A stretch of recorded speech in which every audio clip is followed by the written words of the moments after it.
Mangutana ko sa mga biologist nato or sa mga doctors nato nga kauban karon nga unsa man day ang perspective sa ka biologist sa iyang palibot, unsa man siya ka different sa uban nga perspective sa mga sciences like sa physics, lahi pod na nga perspective sa kalibutan sa mga chemist lain pod.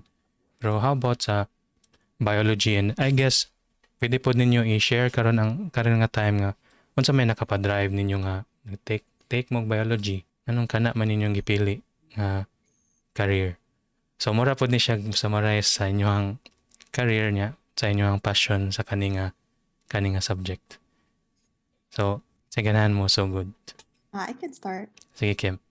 So correct me if I'm wrong, pero murag ang physics is kind of pure science, right? Like you see there are rules in the universe and this applies to all systems no matter what. Is that correct? Like in Sakto ba? physics or no? Tubag nga physics. So in biology, I feel like it's more complicated. It's maybe a bit more poetic because it's like how living organisms essentially hijack these systems, these physical systems, or the chemistry reactions, so that we can survive and thrive. So it's about this is how I view it lang. So it's like the physics or chemistry, it is what it is. Like this is what happens in this world, and then biology is basically like how the cells utilize these rules for their own benefit, to gain to get nutrition, for example, to grow, to reproduce. So I think so when I went to medical school, I was really amazed with the molecular processes that are taking place in the human body. So it's actually super complex and quite efficient. And I think the basic knowledge of these processes, like we can treat diseases, or we can improve our lives as humans.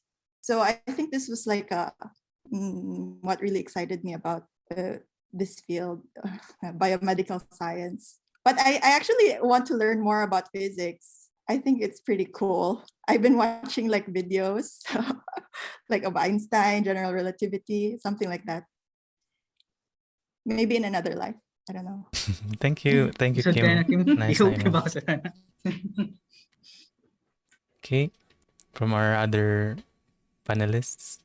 I think mo agree ko gamay sa katanggihan ni Kim nga ang physical systems kay marag you follow something and then you expect everything to just fall in line. So marag and for kung sa biology kay mas mo complicate siya.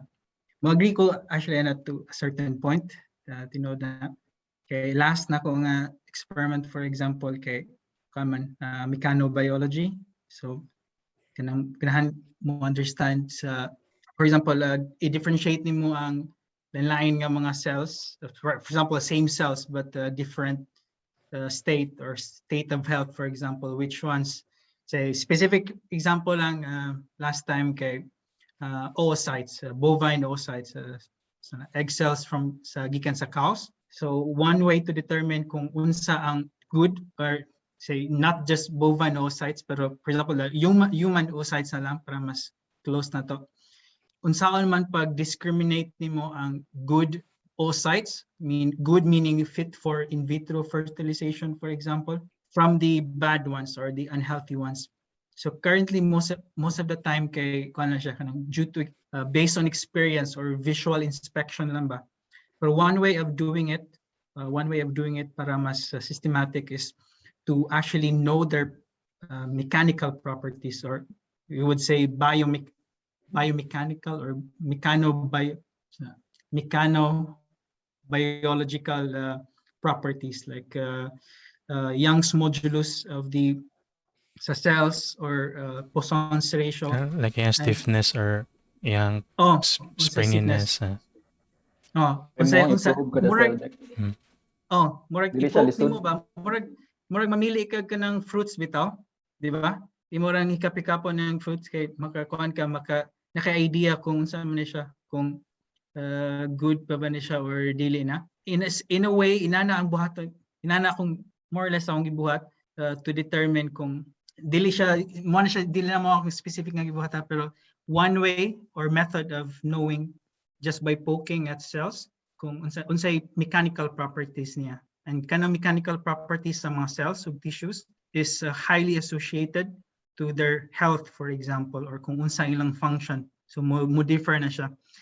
So in a way, mo agree ko atong giingon ni Kim, pero ang ako lang kuan is right now ang taon ako ang good way to measure it is using physical systems. Dili siya kuan pero kani nga field, kani mechanobiology nga field kay kani siya kanang developing pa ni siya. So less than 10 years, less than 15 years ang development niya. So last June lang kay na first ever nga mechanobiology nga conference ni attend ko. So murag kuan kay siya, murag budding pa siya nga developing siya nga field.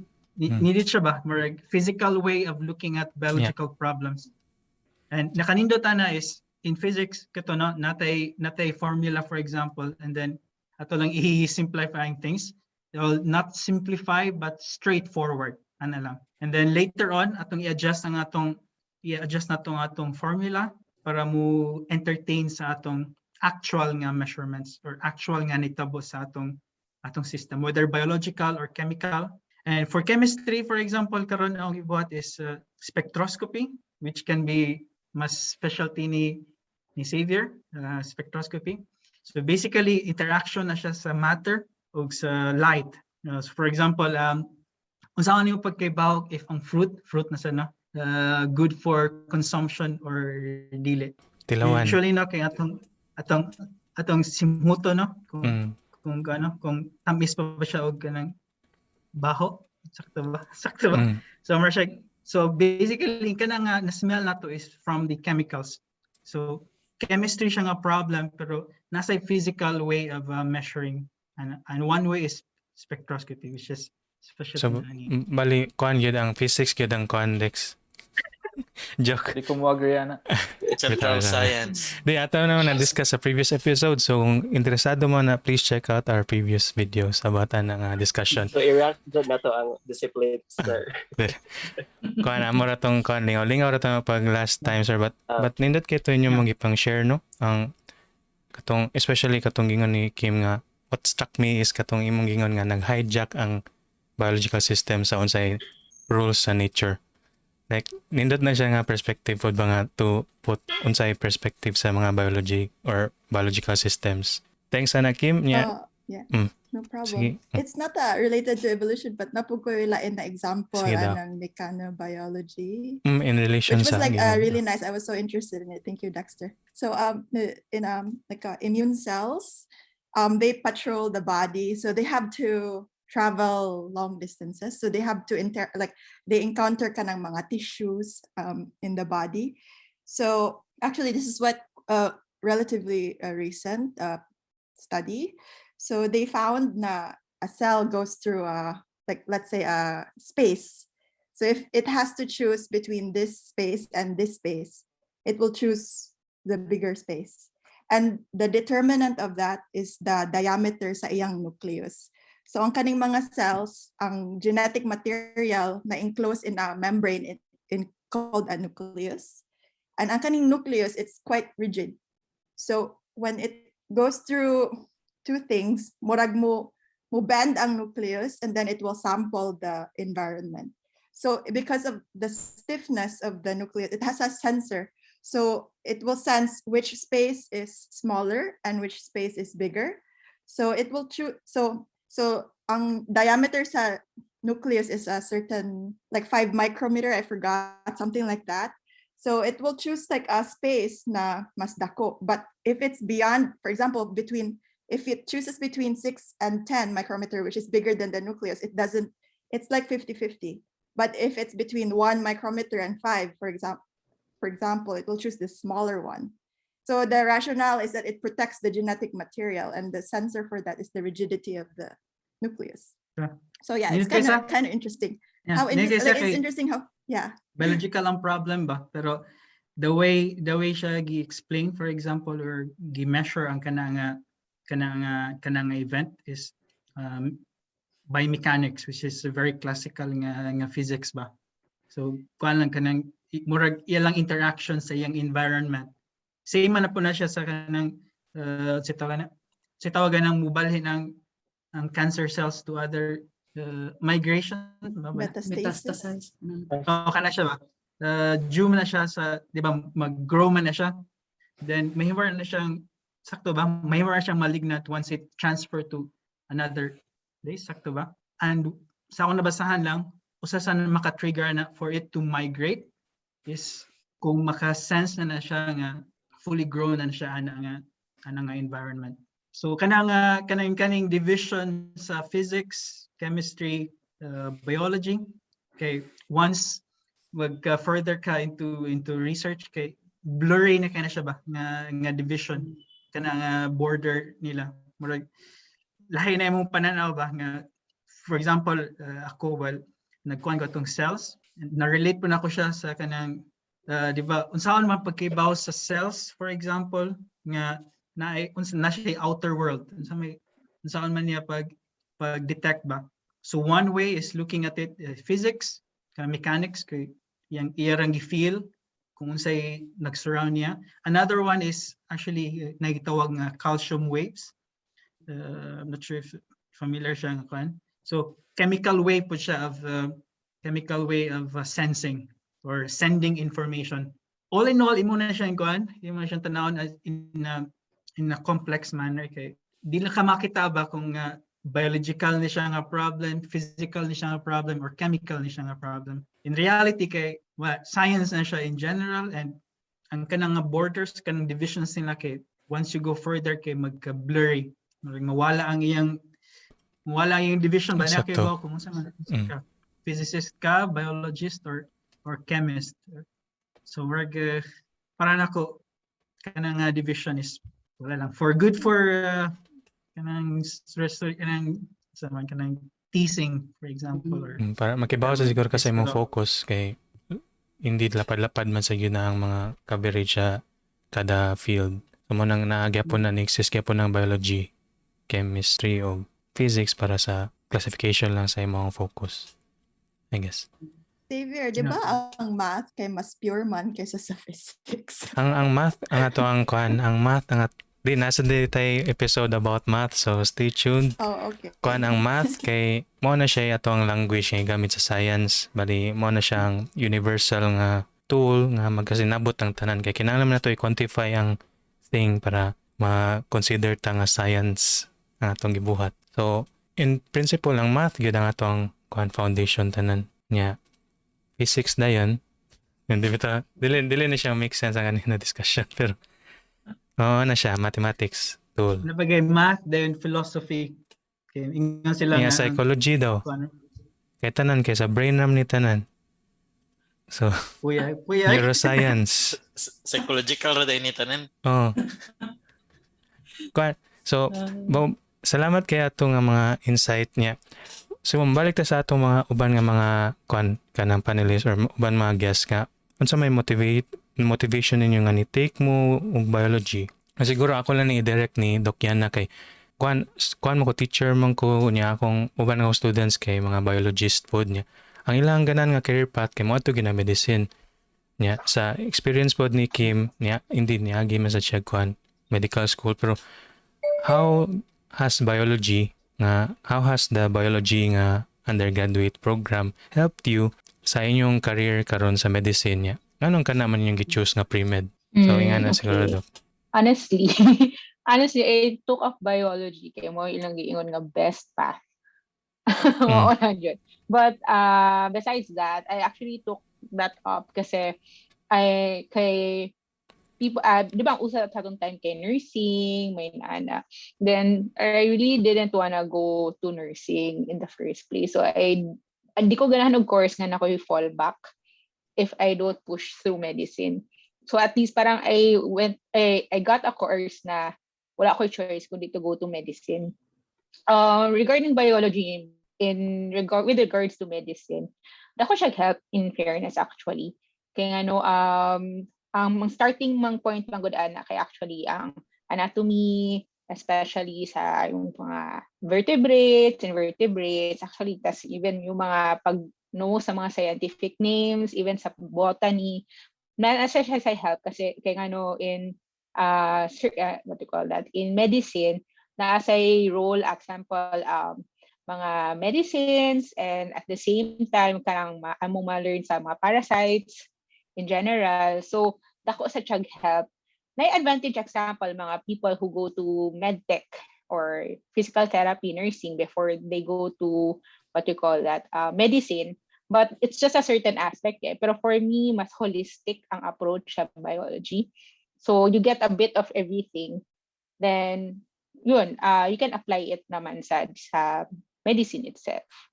It's a good starting point if you plan to go to medicine, or if you have, as you said, students who plan to go to medicine.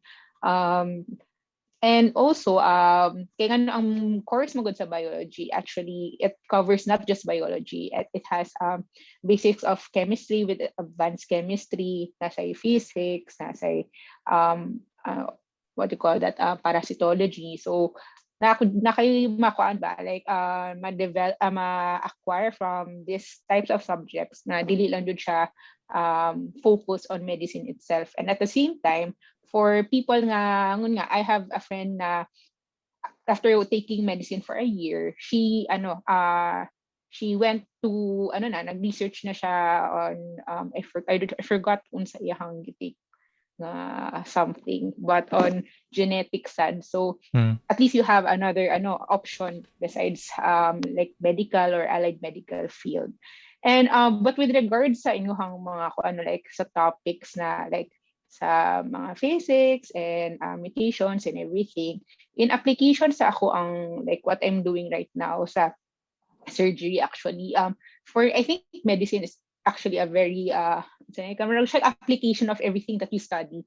We apply everything that contribute sa like mga scientists, even sa like sa I think sa radiation na may role ang physicist no. I'm not actually sure. Somehow. Yeah. Kasi we actually meet physicists in the hospital pag nag-RT ang mga patients. So, ayun. So, parang it's a very big application of everything nga people study ma-apply sa tao in the first place.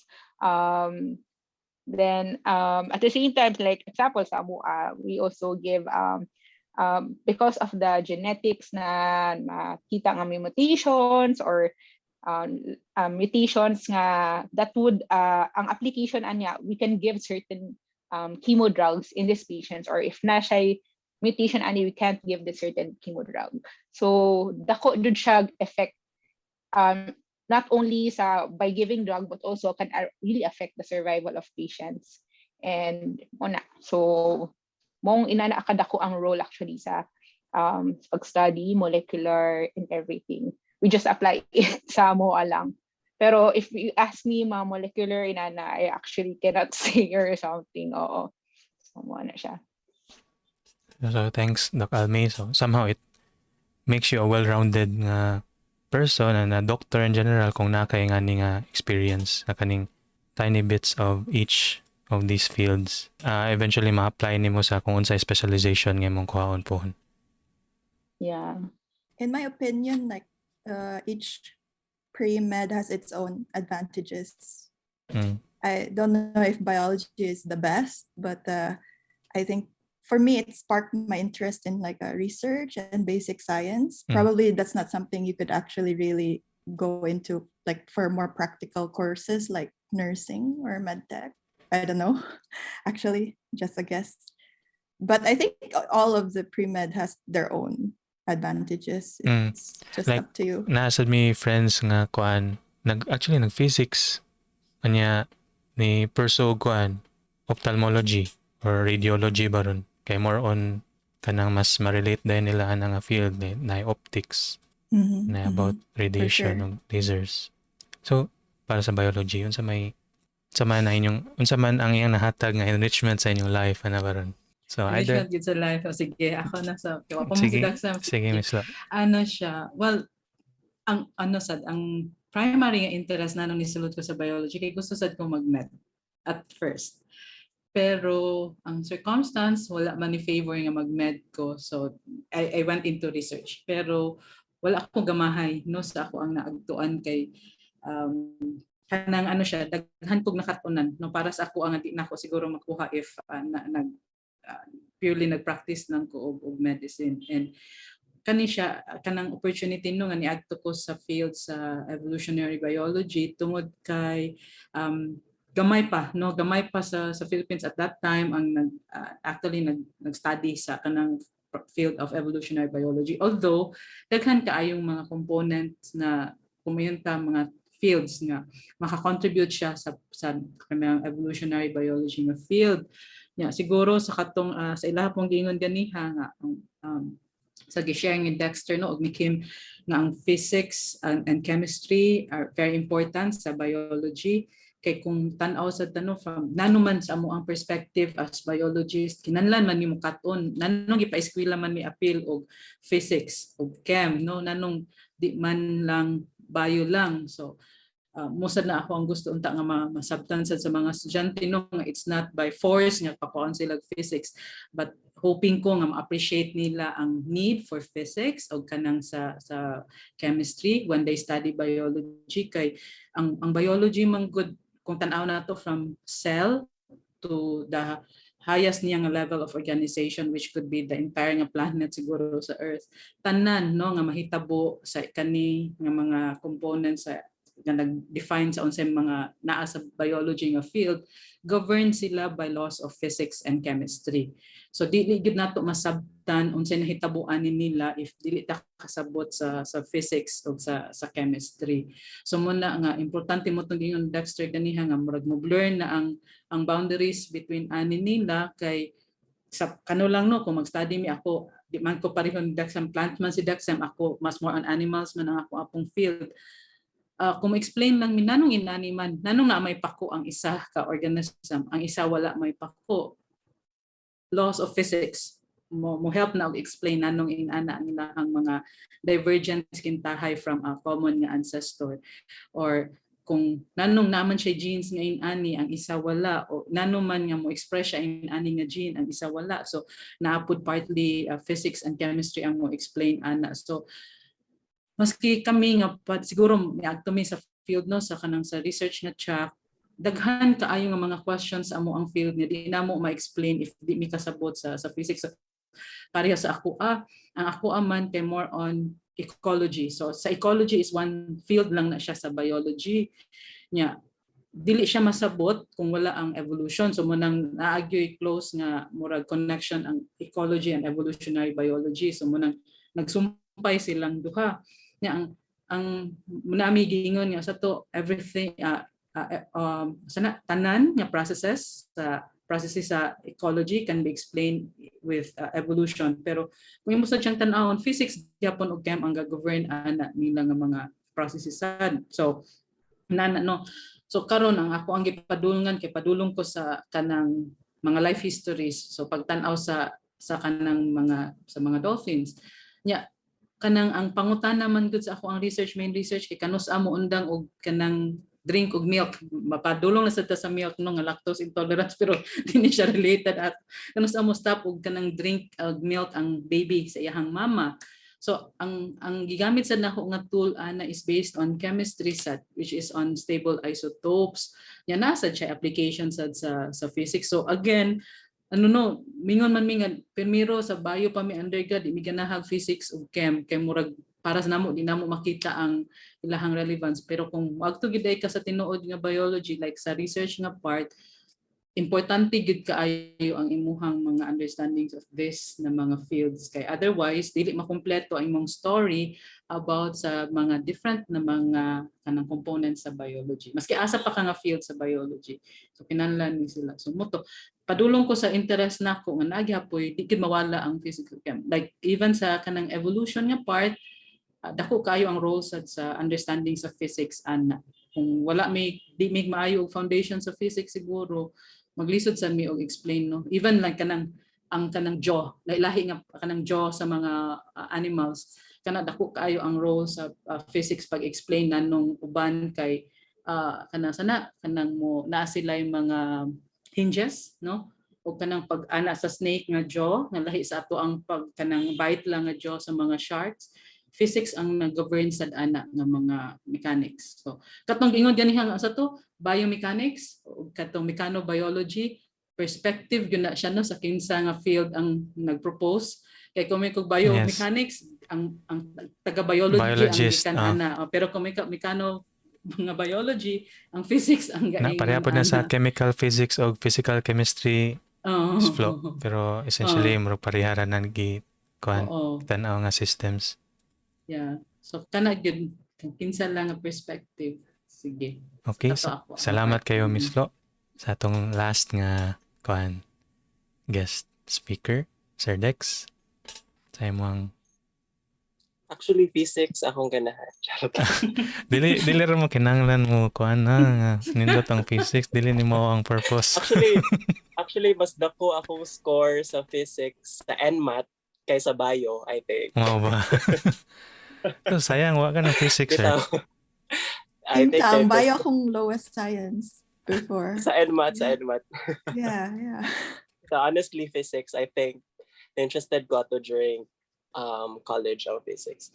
Anyways, so perspective sa world na as a botany, di ko botanista, as a botany enthusiast kay every time mugawas ko kay mag-identify na ko og plants. So ina na akong perspective. Or every time magsakay kog bus, kadagi kay ako i-try og identify ang plants asa sila nga family, ano sa sila ni evolve ina na. Anyways, and also bio is the study of life man jud no. Unya, without life wala say study of physics, wala say study of chem or psych. So I think bio jud. Bio is the best.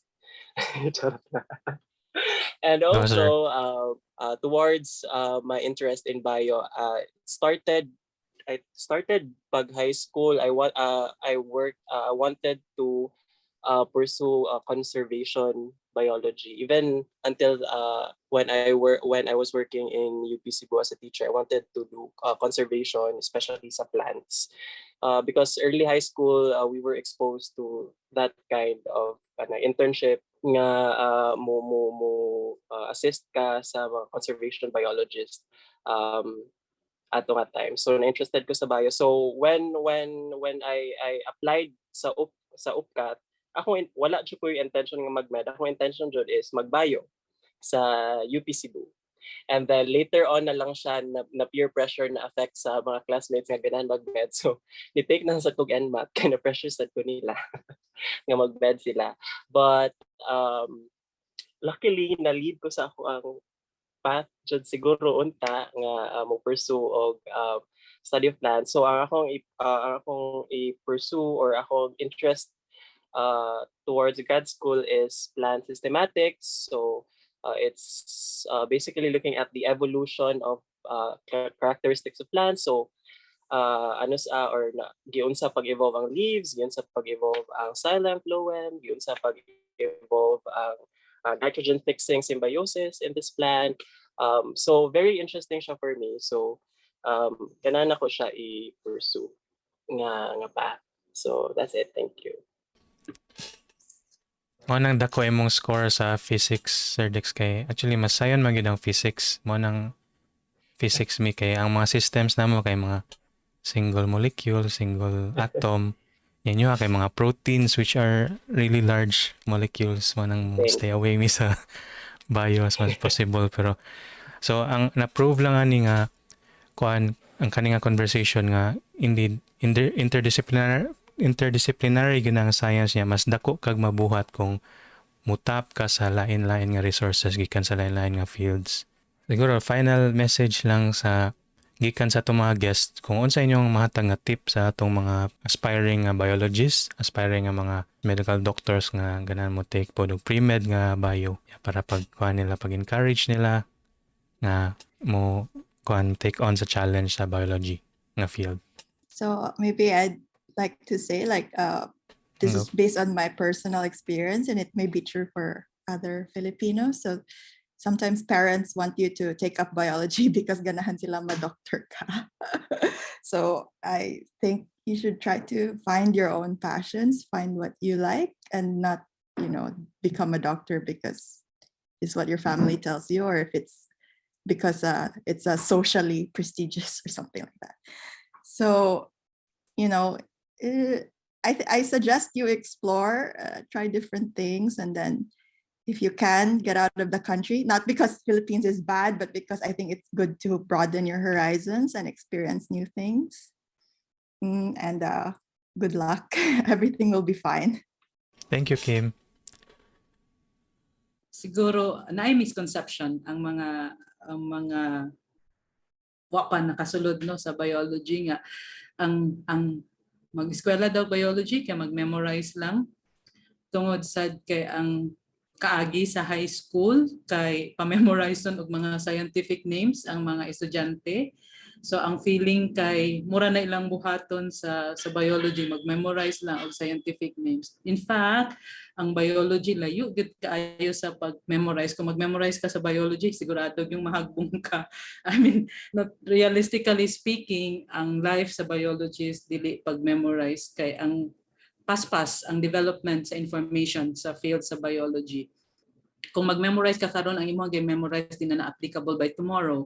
So ang ikinanlan is ang thinking nga critical nga kanang tanawa pareho sa daghan sa siguro si Sam can also attest no nga dili lang ang just banking on the knowledge nga imong makuha karon, but you also need to have the skills, no? So kanang skills like analytical skills. Munang dagko mong score sa physics si Kim ug si Sam ni help no sa ilahang pag-pursue og field sa biology, sa research.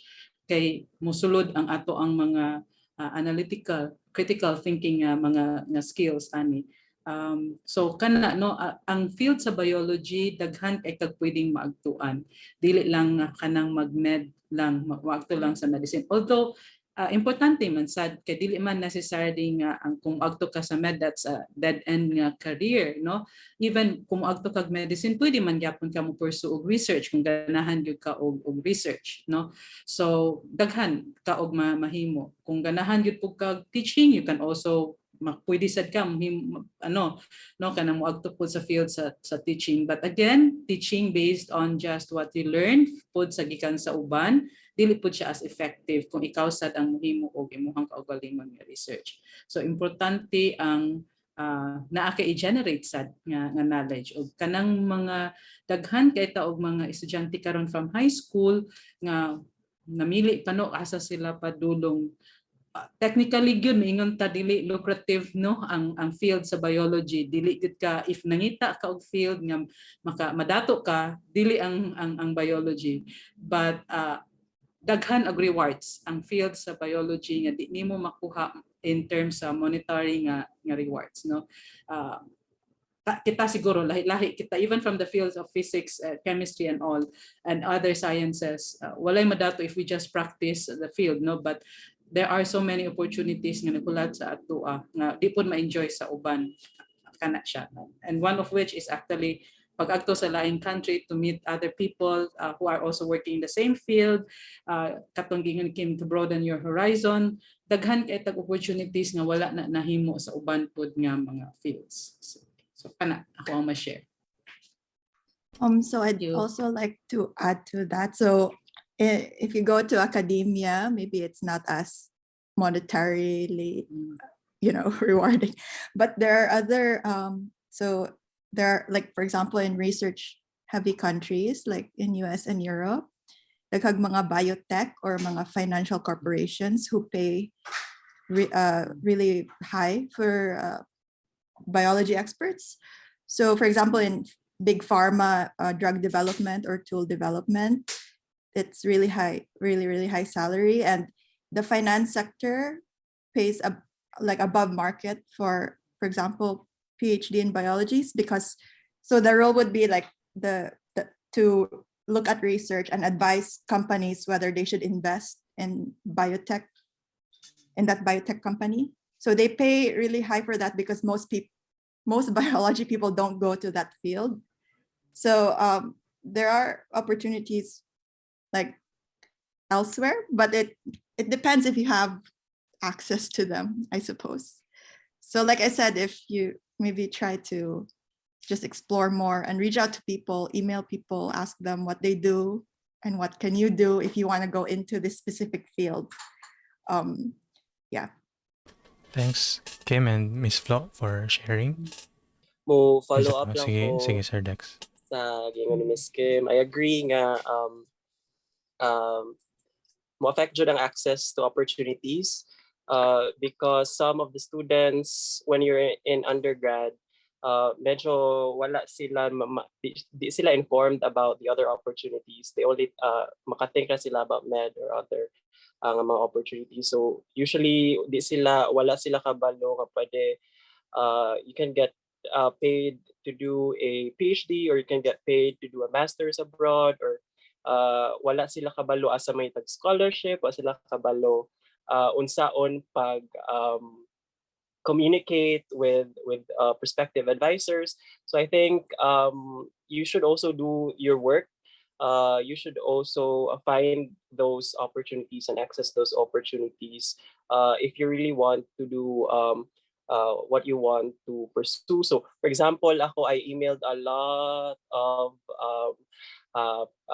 PIs, so a lot of mga prospective mga principal investigators, prospective advisors, and only one replied. That's after 5 months pag yun. So moto siya ako ang prospective advisor. So I think part of that is also just do the hard work. So and open your own doors to your future. So more to.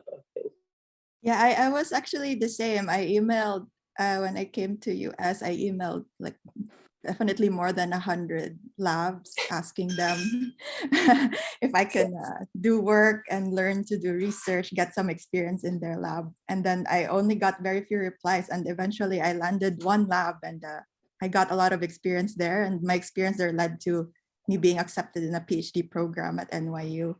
So yeah, it's like try to find people. I feel like networking is super, super important, and don't be afraid to reach out. Just be bold and just ask people. It can't hurt. If the worst is they say no, and so what? You can move on. Try to find something else. And Kana mag-agree ko ana kana networking. Dili ka nang ko ana networking sa natawagan ng mga pay. Pyramid scheming. Dili, pero networking, professional networking. You can pwede mag-start sa LinkedIn, for example, or ato kag conferences, and then mag-story lang kanila sa topic nila, for example, and then or mubasa ka sa ilang mga research articles online sa possible na topics nga pwede nimo pwede ka may collaborate or mo apply ka sa ilang lab. Kana underrated kay na nga skill, kana networking skill, professional networking skills. I think in science especially kay underrated kay na siya nga part of a scientist or a researcher. So important kay na. Mag-base sa inyong experience po. Sige, sa Doc Almi, any last final words, tips for pursuant doctors? Yeah. Anyway, with regards to with biology, no. So if you go to biology, and example, if you want to go to medicine, don't think that the research will stop at biology lang. The research and yung mga labs, actually, you still do it in medicine. It depends on the subspec that you get after. But until now, even during residency training, nag-happy research and everything. So it's actually a never-ending, not only study, but also parang search or research talaga for, so naghihapon ang foundation of biology, even if bisag doktor na ka.